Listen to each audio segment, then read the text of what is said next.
কবি বলেছেন, মেয়ে মানেই কিউটের ডিব্বা, ছেলে মানেই শয়তানের আব্বা। আসসালামু আলাইকুম দর্শক, সবাই কেমন আছেন? আশা করি সবাই ভালোই আছেন। আজকে এই ভিডিওতে আপনাদেরকে কিছু মেয়েরা কি বলে আপনাদেরকে সেটা শোনাচ্ছি।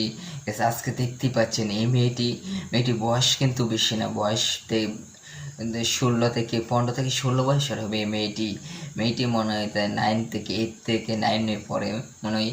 এই মেয়েটি দেখেন কত ধরনের টিকটক করে এই মেয়েটি, এই বয়সে এত ধরনের টিকটকে তার পড়ালেখা করে।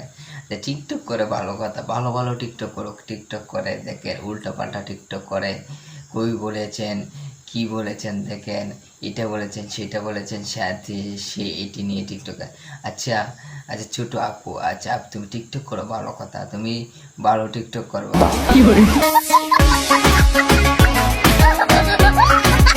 তোমার টিকটকটা অনেক সুন্দর হয়েছে, শেষ পর্যন্ত কিন্তু একটি হাসি দিয়ে সবার মন উজ্জয় করে নিয়েছি। আচ্ছা টিকটকটি কিন্তু সেরকম হয়েছে। আচ্ছা আশা করি ভালো ভালো টিকটক করবা, এরকম ধরনের টিকটক করা উচিত না। এবং ভালো টিকটক করলে অনেক ভালো হবে, তোমার ভিডিও পরিচিত চলবে। তুমি একটি কম বয়সে মেয়ে, তুমি টিকটক করো, এই বয়সে টিকটক করা উচিত না। আশা করি একটু বয়সে টিকটক করো, কিন্তু এই বয়সে টিকটক করে পড়াটাকে নষ্ট করো না। আচ্ছা আমাদের চ্যানেলটি ভালো চ্যানেলটি সাবস্ক্রাইব করে পাশে থাকা বেল বাটনটি বাজিয়ে দিন। ভালো থাকেন, সুস্থ থাকেন, আল্লাহ হাফেজ।